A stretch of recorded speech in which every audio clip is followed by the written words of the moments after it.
Hello students, excellence academy Jodhpur के online platform पर आपका स्वागत है। ठीक है, आज हम क्लास टेंथ के लिए जो बेसिक केमिस्ट्री होती है, यानी कि आपके क्लास टेंथ में बोर्ड एग्जाम के लिए पहले 4 चैप्टर केमिस्ट्री के, ठीक है। उन 4 चैप्टर में अगर आपको थोड़ा सा बेसिक नॉलेज आता है तो वो 4 चैप्टर आपके लिए इजी हो जाता है। उन 4 चैप्टर के लिए जो काम आने वाली छोटी छोटी चीज़ें हैं वो आज हम देखने हैं। इस वीडियो को आप ध्यान से देखना और ध्यान से समझने की कोशिश करना और सीखने की कोशिश। ठीक है, तो शुरू करते हैं आज का अपना video, basic chemistry for class tenth. और आपके लिए मैंने लिख रखा है हेल्पफुल फॉर फर्स्ट फोर्थ। ठीक है, ध्यान से समझना, ध्यान से देखना। ठीक है, शुरू करते हैं। सबसे पहले आपको बताऊं, आपने क्लास 9th में पहला चैप्टर पढ़ा था जिसका नाम था मैटर। क्या नाम था? मैटर। मैटर की डेफिनेशन आपने फर्स्ट चैप्टर में क्या पढ़ी थी कि मैटर क्या होगा? इसका कुछ मास होगा। इसका क्या होगा? कुछ मास होगा और जो क्या करे, कुछ स्पेस को कवर करे। यानी matter is a substance which have some mass and which cover some place, space. उसको अपन मैटर बोलेंगे। जैसे टेबल हो गया, एयर हो गया, वाटर हो गया, जो जितनी भी चीज़ें हैं अपने आसपास, ये सारा क्या है? मैटर। और इसको किस डेफिनेशन में अपन ने बांध दिया है? जिसका कुछ मास होगा और जिसका स्पेस होगा। ठीक है, ये। अब देखो, मान लो मैंने कोई मैटर लिया, कुछ भी मैटर मान लो, ठीक है, ये एक मैटर है। इस मैटर को अगर अपन डिवाइड करें, मैटर को अब भी डिवाइड करें तो टुकड़े करते हैं। तो मान लो इसको मैंने 2 टुकड़ों में बांटा, फिर आगे और डिवाइड किया तो इसके आगे और टुकड़े हो गए। मैं इसके टुकड़े करता गया, लेकिन लास्ट में एक ऐसी कंडीशन आती है जब ये मैटर डिवाइड नहीं होता। लास्ट में एक ऐसी कंडीशन आती है जिसमें ये मैटर डिवाइड नहीं होता है। और जब ये डिवाइड नहीं होते हैं, उस सब्सटेंस को क्या नाम दे देते हैं? एटम। अनडिविजिबल पार्टिकल को क्या नाम दे देते हैं? एटम। आपने ये सारी चीज़ें 9th में पढ़ रखी है और ये 10th के लिए किस तरह से हेल्पफुल है, ये मैं आज आपको वापस थोड़ा सा रिवाइज कर रहा हूँ। क्या बताया मैंने? मैटर क्या बताया था? जिसका मास होगा और कुछ स्पेस कवर करेंगे, जगह घेरेंगे। ठीक है, उस मैटर को डिवाइड करते हैं तो पहले थोड़े से बड़े पार्टिकल होंगे, फिर छोटे होंगे और डिवाइड करते जाए। लेकिन लास्ट में एक ऐसी कंडीशन आ जाएगी जिसमें ये जो एटम, यानी ये जो मैटर है, वो डिवाइड नहीं होगा। और वो जो अनडिविजिबल पार्टिकल है, एटम को क्या नाम दे देंगे? अनडिविजिबल पार्टिकल।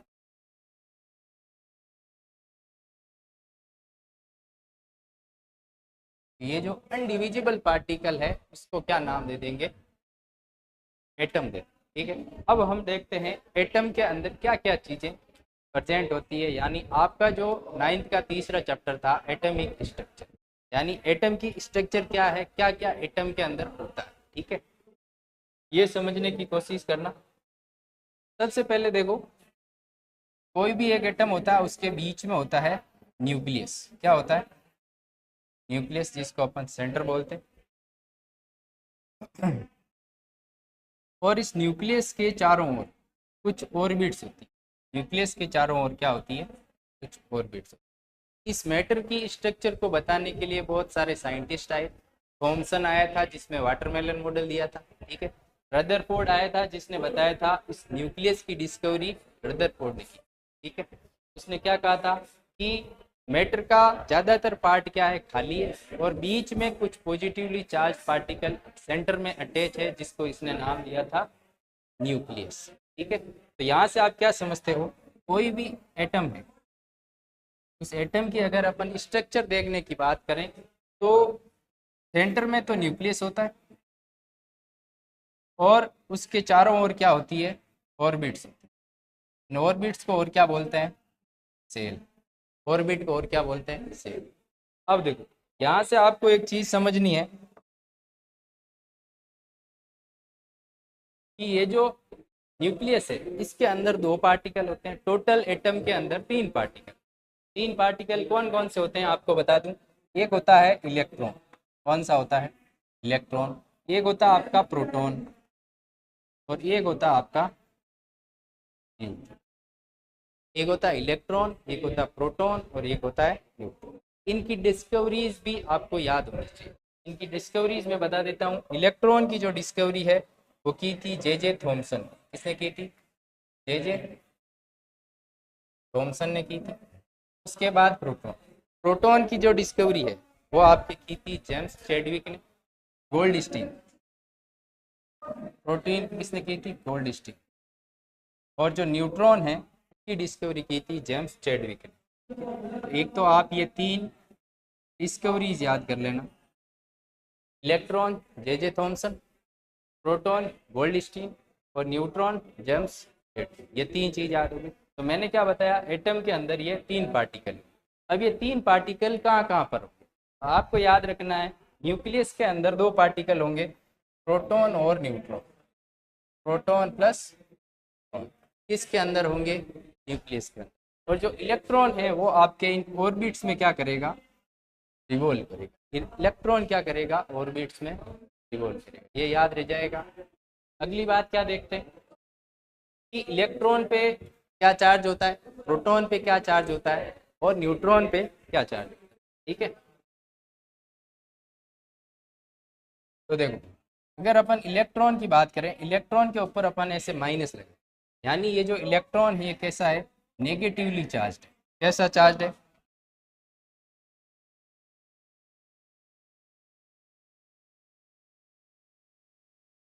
Negatively charge particle. ठीक है, और जो प्रोटॉन है उसके ऊपर अपन ऐसे प्लस लगाते हैं। इसका मतलब क्या है, जो प्रोटॉन है वो आपका पॉजिटिवली चार्ज है।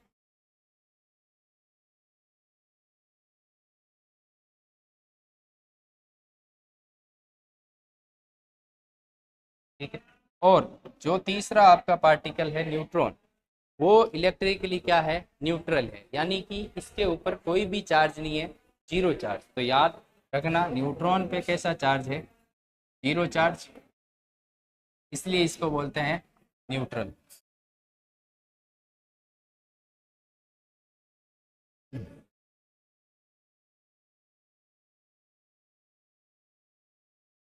इसलिए इसको क्या बोलते हैं, न्यूट्रल चार्ज। ठीक है, ये तीनों चीज समझ में आ गई। पहले इसकी डिस्कवरी, फिर ये तीनों किसके अंदर होते हैं, एटम के अंदर होते हैं। अब हम पढ़ेंगे कि कोई भी एटम है उसमें उसका जो नंबर होता है वो किसके आधार पे बेस्ड होता है। यानी अगर मैंने कोई एटम लिया सोडियम, तो सोडियम 11 नंबर पे आता है, वो 11 नंबर पे किस बेसिस पे आता है। ठीक है, तो अगली अपन टॉपिक लेंगे एटॉमिक नंबर। क्या लेंगे,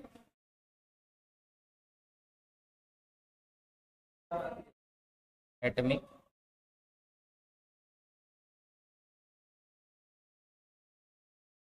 एटॉमिक नंबर को देखो आप ध्यान रखना, एटॉमिक नंबर को अपन लिखते हैं जेड से। इसे लिखते हैं जेड से। और ये जो जेड एटॉमिक नंबर होता है वो कौन डिसाइड करता है, उस एटम में कितने प्रोटॉन प्रेजेंट है। कौन डिसाइड करता है, उस एटम में प्रोटॉन कितने, तो number of proton, number of protons present in नी, याद रह जाएगा, जेड यानी एटॉमिक नंबर। और वो कौन डिसाइड करेगा कि उसमें नंबर ऑफ प्रोटॉन कितने। इसका मतलब क्या हुआ, इसका मतलब ये हुआ कि मैंने अगर एक एटम लिया है कार्बन, क्या एटम लिया है मैंने, कार्बन, और मैंने बोला कि इस कार्बन में जो प्रोटॉन की संख्या है, यानी नंबर ऑफ प्रोटॉन है वो 6 है। इसका मतलब क्या है कि उसका जो एटॉमिक नंबर है वो भी क्या होगा, 6। ये चीज़ समझ में आई कि नहीं आई, यानी जो प्रोटॉन की संख्या है वही, प्रोटॉन के नंबर हैं वही डिसाइड क्या करेगा आपका एटॉमिक नंबर, यानी atomic number of carbon equal to 6। ठीक है, पहली चीज अपन ने जेड पढ़ी है। जेड होता है एटॉमिक नंबर, जो कौन बताता है, प्रोटॉन, नंबर ऑफ प्रोटॉन किसी भी एटम में, ठीक है। अगली चीज हम पढ़ेंगे मास नंबर, यानी कि ए, जिसको अपन ए से लिखते हैं, मास नंबर, जिसको ए से लिखा जाता है। याद रखना ए क्या होता है, जब प्रोटॉन और न्यूट्रॉन को अपन साथ में जोड़ देते हैं तो क्या निकलता है, मास। तो ए कैसे लिखेंगे, A equal to number of proton plus number of, ठीक है, प्रोटॉन और न्यूट्रॉन की संख्या को ऐड कर दोगे तो क्या निकल जाएगा, ए। यानी कि यहाँ अपन लिख सकते हैं A equal to P plus, A equal to P plus, ये चीज याद हो जानी चाहिए, ए और जेड। अब देखो किसी भी एटम को अपन किस तरीके से डिसाइड करते हैं, कैसे लिखते हैं, तो देखना, अगर मैं किसी एटम का सिंबल लेता हूं एक्स, क्या लेता हूं एक्स, तो इस एक्स के बेस में तो मैं लिखता हूं जेड, यानी उसका एटॉमिक नंबर, और इसके जो ऊपर है वहां मैं लिखता हूं ए, यानी कि इसका मास नंबर। तो किसी भी एटम को डिनोट करने के लिए हम कोई भी सिंबल लेते हैं जो उसका सिंबल होगा, और फिर इसके बेस में लिखेंगे उसका एटॉमिक नंबर यानी कि जेड, और उसके यहाँ पे क्या लिखेंगे, मास नंबर यानी कि ए। एग्जाम्पल, जैसे मैंने लिया कार्बन, यहाँ मैंने लिख दिया 6 और यहाँ मैंने लिख दिया, ठीक है, क्या लिख दिया, यहाँ लिख दिया मैंने 6 और यहाँ लिख दिया ए। तो इसको देख के आपको क्या पता चलेगा कि जो कार्बन का एटॉमिक नंबर है वो कितना है, 6 है, और कार्बन का जो मास नंबर है वो कितना है, 12। ठीक है, ये चीज़ समझ में आ गई। अब इस एग्जाम्पल से अगर मैं आपको पूछूं कि मुझे आप जेड बताओ कितना है, ए बताओ कितना है, प्रोटॉन बताओ कितना है, न्यूट्रॉन बताओ कितना है, इलेक्ट्रॉन बताओ कितना, ठीक है। उससे पहले मैं आपको एक चीज़ बता दूं कि किसी भी एटम में जितने प्रोटॉन होंगे ना उतने ही उसमें क्या होंगे, इलेक्ट्रॉन, ठीक है। एक चीज़ नोट लिख के आप यहाँ से याद कर लेना कि number of proton equal to number of electron. क्या मतलब हुआ कि जितने उसमें प्रोटॉन होंगे एटम में उतने ही उसमें इलेक्ट्रॉन, ठीक है। तो यहाँ से देखो इस एग्जाम्पल को समझना, जेड, जेड क्या होता है, उसका प्रोटॉन नंबर, तो प्रोटॉन नंबर इसके कितने हैं, 6, तो जेड भी कितना हो जाएगा, 6। तो इसका मतलब प्रोटॉन भी कितना हो जाएगा, 6। और मैंने अभी अभी बताया कि जितने प्रोटॉन होंगे उतने इलेक्ट्रॉन, यानी आपके इलेक्ट्रॉन भी कितने हो जाएंगे, 6 हो जाएंगे, ठीक है। फिर आता है ए यानी मास नंबर, मास नंबर कहाँ लिखते हैं, ऊपर, तो ए आया है 12, यानी कि 12, ठीक है। अब आता है अगला न्यूट्रॉन, न्यूट्रॉन को कैसे निकालते हैं, यहाँ से, यहाँ देखो, ए इक्वल टू क्या होता है, पी प्लस एन, ए 12 है, पी 6 है, एन निकालना है, एन क्या हो जाएगा 12 माइनस 6, यानी कि, तो न्यूट्रॉन की संख्या आपके पास कितनी आ गई, 6। तो अगर कोई चीज़ आपको दे रखी है तो आप ये सारे आइटम निकाल सकते हैं आसानी से, ठीक है। अब आगे चलते हैं। अब आपको मैं बताता हूँ सारे एलिमेंट और उनके नाम, ठीक है, उन एलिमेंट के क्या क्या नाम है, उनके क्या क्या सिंबल है, और उनके क्या क्या एटॉमिक नंबर, ठीक है।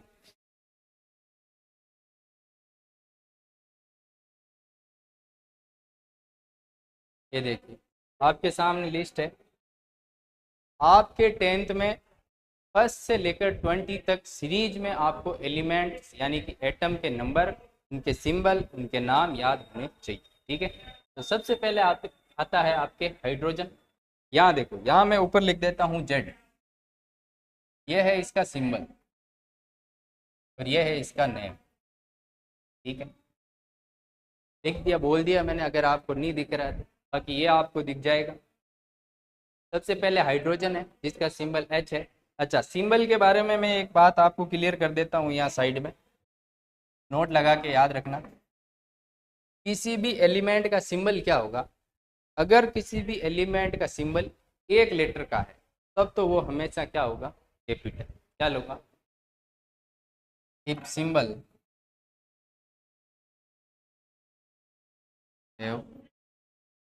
only one letter, then it would be capital.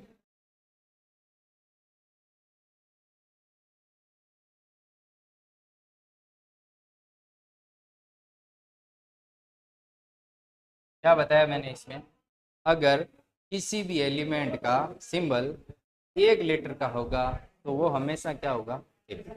ठीक है, यानी कि अगर मैंने बोला कार्बन, एग्जाम्पल लिख देता हूँ कि कोई एलिमेंट है, एटम है, कार्बन का सिंबल है, तो ये सिंबल अगर एक ही लेटर का है तो वो हमेशा क्या होगा? कैपिटल।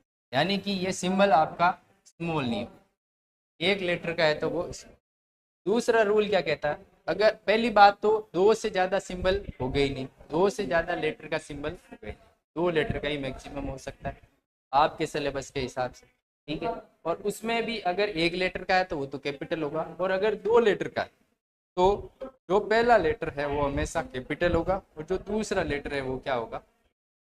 ठीक है, यानी कि अगर मैंने एग्जाम्पल लिया सोडियम, क्या लिया मैंने? तो सोडियम का जो सिंबल होता है वो होता है एन, कैपिटल। यानी कि पहला लेटर क्या होगा? कैपिटल होगा, दूसरा क्या होगा?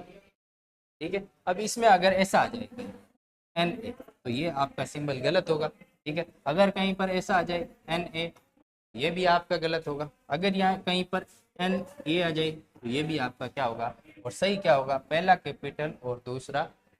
ठीक है, ये चीज भी आपको विशेष ध्यान रखनी। एक क्वेश्चन तो आपके सिर्फ यही आता है कि which of the following symbol of element is correct. ठीक है, तो एमसीक्यू में आता है कौन सा सिंबल सही है, तो ये होगा, ये सारे क्या होंगे?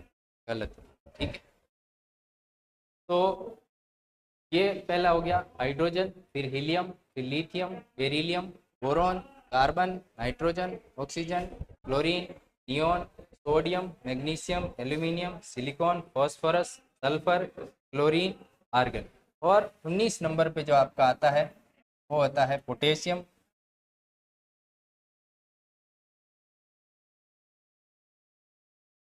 यानी कि के उसका सिंबल होता है कैपिटल में।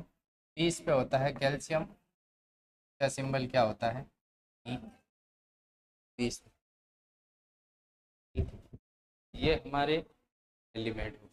उसके बाद मैं आपको यहाँ पर समझाऊंगा सबसे पहले इलेक्ट्रॉनिक कॉन्फ़िगरेशन। यानी कि अभी अभी अपन ने सीखा था कि किसी भी एलिमेंट के बीच में न्यूक्लियस होता है और न्यूक्लियस के चारों ओर क्या होते हैं? ऑर्बिट होते हैं। ठीक है, तो इलेक्ट्रॉनिक कॉन्फ़िगरेशन टॉपिक का नाम है इलेक्ट्रॉनिक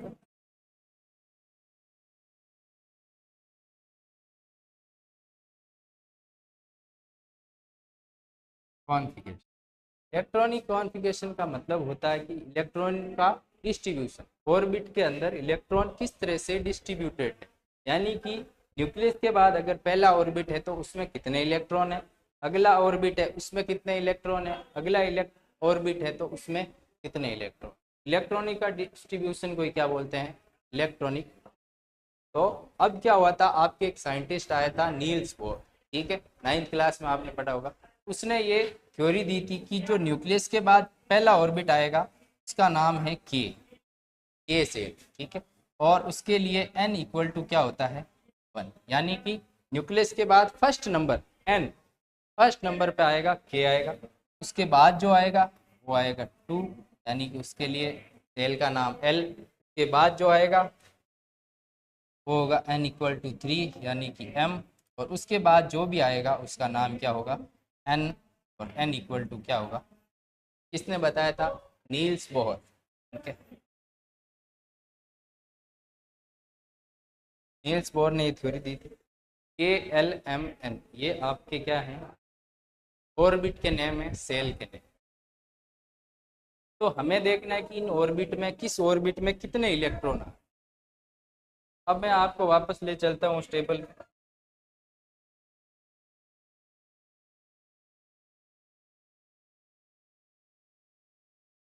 ये आप नोट कर लेना। अब आपको मैं बताता हूँ कैसे इलेक्ट्रॉन डिस्ट्रीब्यूटेड होते हैं। ठीक है, सबसे पहले आपको क्या करना है, जो ऑर्बिट है उनको यहाँ लिख लेना, जैसे के एल एम, ठीक है। और इलेक्ट्रॉनिक कॉन्फ़िगरेशन के लिए आपको याद रखना है कि जो के ऑर्बिट होता है, यानी कि के सेल होता है न्यूक्लियस के जस्ट बाद वाला, उसमें अपन मैक्सिमम 2 इलेक्ट्रॉन भर सकते हैं। कितने इलेक्ट्रॉन भर सकते हैं? मैक्सिमम 2। और बाकी वाले हैं उनमें हम 8 इलेक्ट्रॉन भर सकते हैं। और ये क्या ऑक्टेट का कंसेप्ट होता है, हर एलिमेंट अपना ऑक्टेट कंप्लीट करना चाहिए। तो ये कंसेप्ट आपके अभी सिलेबस में नहीं है, आपको सिर्फ इतना ही जानना है कि के ऑर्बिट में मैक्सिमम 2 इलेक्ट्रॉन आएंगे और बाकी वाले में मैक्सिमम 8 इलेक्ट्रॉन हम भर सकते हैं, फिल कर सकते हैं, ठीक है। तो उसके हिसाब से अगर अपन इलेक्ट्रॉनिक कॉन्फ़िगरेशन लिखें तो हाइड्रोजन के पास, हाइड्रोजन का एटॉमिक नंबर 1 होता है, यानी उसके पास इलेक्ट्रॉन भी कितने होंगे? 1 होंगे। तो 1 इलेक्ट्रॉन वो किस में भर देंगे हम? वो हम भर देंगे के में। के में मैक्सिमम 2 भर सकते हैं, 1 तो भर दिया, ये खाली रह गई, ठीक है। अगला देखो हीलियम। हीलियम के पास 2 इलेक्ट्रॉन है और 2 इलेक्ट्रॉन में से, एक मिनट में ये यहाँ लिख लेता हूँ, आपको नहीं दिख रहा, 1 इलेक्ट्रॉन 2 इलेक्ट्रॉन, तो 2 इलेक्ट्रॉन है और के में अपन कितने भर सकते हैं? 2 भर सकते हैं, तो 2 मैंने भर दिए। तो इसका कॉन्फ़िगरेशन हो गया। तो लिथियम, लिथियम के पास होते हैं 3 इलेक्ट्रॉन, क्योंकि इसका एटॉमिक नंबर है के। तो लिथियम के मैक्सिमम देखना, के में तो हम 2 ही भर सकते हैं, 2 भर दिए।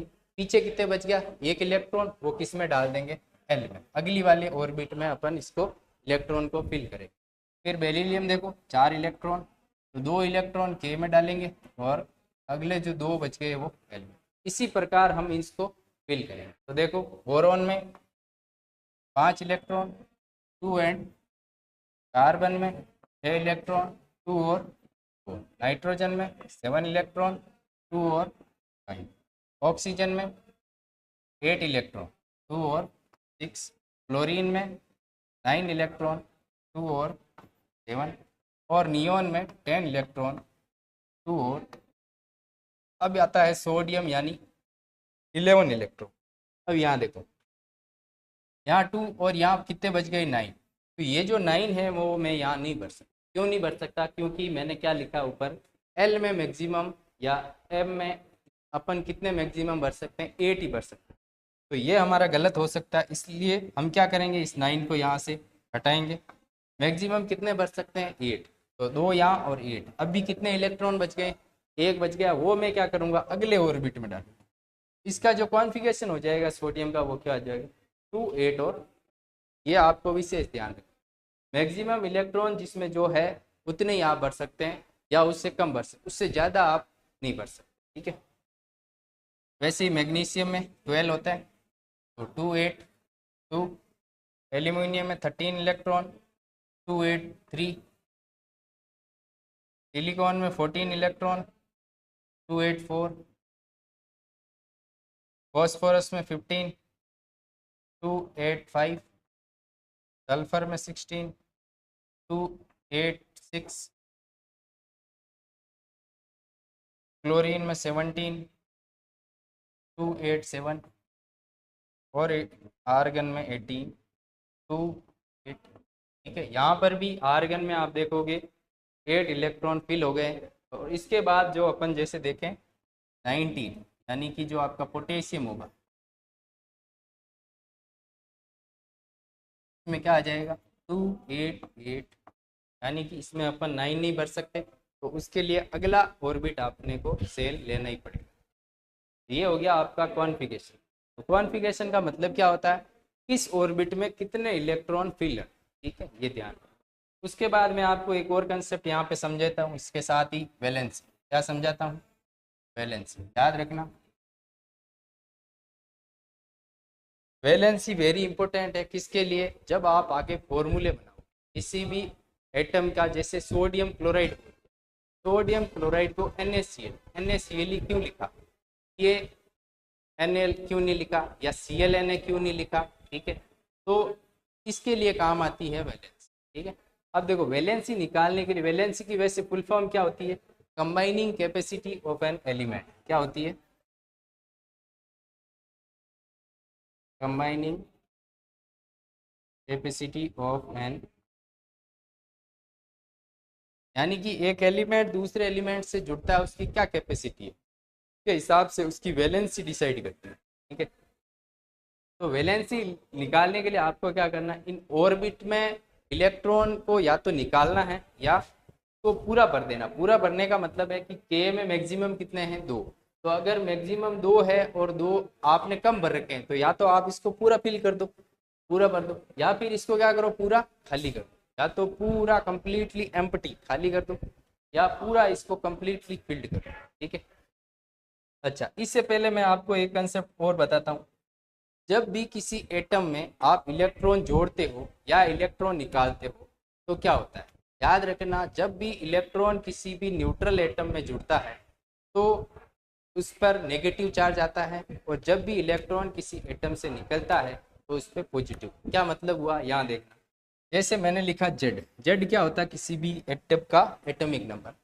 अब ये तो मान लो कोई भी जेड है उसका एटम है, लेकिन इस जेड में मैंने क्या कर दिया, किसी एटम में एक इलेक्ट्रॉन ऐड कर दिया। क्या कर दिया, एक इलेक्ट्रॉन ऐड कर दिया। जैसे ही मैंने ऐड किया ना, तो याद रखना ऐड करने पे इस जेड पे कैसा चार्ज आएगा, माइनस चार्ज आएगा। कैसा चार्ज आएगा, माइनस चार्ज। और उस जेड में इलेक्ट्रॉन कितने हो जाएंगे, एक इलेक्ट्रॉन बढ़ जाएंगे, तो इलेक्ट्रॉन कितने हो जाएंगे आपके, जेड प्लस। क्या मतलब हुआ, उदाहरण के साथ देखो, मैंने एक एग्जाम्पल लिया आपके क्लोरीन का। कौन सा लिया, क्लोरीन। ठीक है, क्लोरीन का सिंबल होता है Cl। क्लोरीन का सिंबल क्या होता है, और इसका जो जेड होता है ना, वो कितना होता है आपका, 17। और मैंने बताया था जितने जेड होते हैं उतने ही उसमें प्रोटॉन होते हैं और उतने ही उसमें इलेक्ट्रॉन होते हैं। यानी क्लोरीन में आपके कितने इलेक्ट्रॉन है, 17 इलेक्ट्रॉन है। इसमें कोई डाउट नहीं है, क्लोरीन में कितने इलेक्ट्रॉन हो गए, 17 इलेक्ट्रॉन। अब मैंने क्या बोला, अगर मैंने क्लोरीन में एक इलेक्ट्रॉन ऐड कर देता, क्लोरीन में मैंने क्या किया, एक इलेक्ट्रॉन ऐड कर दिया, तो अब क्लोरीन के ऊपर क्या आ जाएगा, एक तो इसके ऊपर माइनस चार्ज। जब भी इलेक्ट्रॉन ऐड होगा तो कैसा चार्ज आएगा, माइनस चार्ज। और जो इलेक्ट्रॉन की संख्या है, नंबर ऑफ इलेक्ट्रॉन, वो एक से इंक्रीज, जितने आप ऐड करोगे उतने इंक्रीज। इसका मतलब क्या हुआ, क्लोरीन में एक इलेक्ट्रॉन ऐड किया तो Cl माइनस आ गया। अब इसमें इलेक्ट्रॉन कितने हो गए, 18। क्या बताया था, अगर यहाँ पर माइनस लिखा है इसका मतलब एक इलेक्ट्रॉन ऐड हुआ है, और पहले 17 थे, अब कितने हो गए, 18। अब देखो, अगर मैं यहाँ लिखता हूँ Cl2 माइनस, क्या लिखा मैंने, Cl2 माइनस, तो पहले माइनस था, सिर्फ माइनस था, इसका मतलब एक इलेक्ट्रॉन ऐड हुआ। अब मैंने 2 माइनस लिखा, इसका मतलब इसमें 2 इलेक्ट्रॉन ऐड हुए, यानी कि अब इसमें टोटल इलेक्ट्रॉन कितने हो जाएंगे, 17 + 2 इलेक्ट्रॉन, यानी कि टोटल इलेक्ट्रॉन हो गए। तो यह चीज़ अब आपके दिमाग से जानी नहीं चाहिए कि जब भी किसी एटम में इलेक्ट्रॉन जुड़ते हैं, इलेक्ट्रॉन ऐड होते हैं, तो आपके उस एटम पे माइनस चार्ज आएगा, नेगेटिव चार्ज आएगा। ठीक है, दूसरी बात समझो, अगर कोई एटम है उसमें से मैं कोई इलेक्ट्रॉन निकाल देता हूँ, रिमूव कर देता हूँ, एक इलेक्ट्रॉन को मैं रिमूव कर देता हूँ, तो याद रखना उसके ऊपर कैसा चार्ज आएगा, उसके ऊपर प्लस चार्ज। जोड़ता हूँ तो नेगेटिव चार्ज आएगा और निकालता हूँ तो पॉजिटिव चार्ज आएगा। ठीक है, इसको भी अपन एग्जाम्पल के साथ समझें। तो इधर देखो, मैंने लिया सोडियम, क्या लिया, सोडियम, जिसका सिंबल होता है Na और जिसका एटॉमिक नंबर होता है आपका 11। एटॉमिक नंबर 11 होते हैं, इसका मतलब इसमें इलेक्ट्रॉन भी कितने होंगे, 11। अब जब मैंने क्या किया, सोडियम में से एक इलेक्ट्रॉन रिमूव कर दिया, एक इलेक्ट्रॉन मैंने क्या कर दिया, रिमूव कर दिया, तो क्या होगा, 11 - 1 इलेक्ट्रॉन, यानी कि कितने हो गए, 10। कितने इलेक्ट्रॉन हो गए, 10 इलेक्ट्रॉन। और इस पे क्या आ जाएगा, पॉजिटिव चार्ज। कैसे, Na, कौन सा चार्ज आएगा, Na+। ठीक है, दो चीज यहाँ से ध्यान रखना, इलेक्ट्रॉन जुड़ता है तो नेगेटिव चार्ज आता है, और इलेक्ट्रॉन निकलता है तो पॉजिटिव चार्ज आता है। ठीक है, अब वापस मैं ले चलता हूँ आपको टेबल पे, वैलेंसी निकालें, यहाँ पर ये कंसेप्ट काम आएगा। अब देखो, मैंने क्या कहा था, वैलेंसी निकालने के लिए आपको या तो ऑर्बिट को, सेल को पूरा खाली करना है, या ऑर्बिट को पूरा भर देना। ठीक है, सबसे पहले आप देखो हाइड्रोजन, ए के अंदर कितने इलेक्ट्रॉन है, एक इलेक्ट्रॉन। अब मैं इसको खाली भी कर सकता हूँ और भर भी सकता हूँ। खाली करने के लिए मुझे कितने इलेक्ट्रॉन निकालने हैं, एक इलेक्ट्रॉन, ठीक है। तो एक इलेक्ट्रॉन मैंने निकाल दिया, ये लो एक इलेक्ट्रॉन निकाल। अभी अभी मैंने बताया था कि इलेक्ट्रॉन निकलता है तो कैसा चार्ज आता है, पॉजिटिव, ठीक है। तो 1 मिनट के लिए आप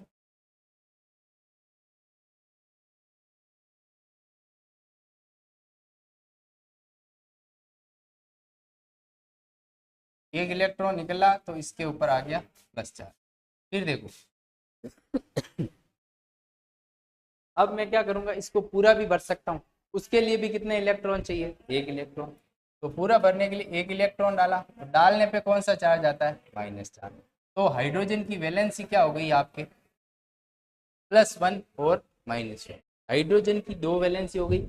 हाइड्रोजन की वैलेंसी प्लस भी हो सकती है, +1 भी हो सकती है और -1 भी हो सकती है, यह आपको। अगला देखो हीलियम। अब देखो जिस ऑर्बिट का जो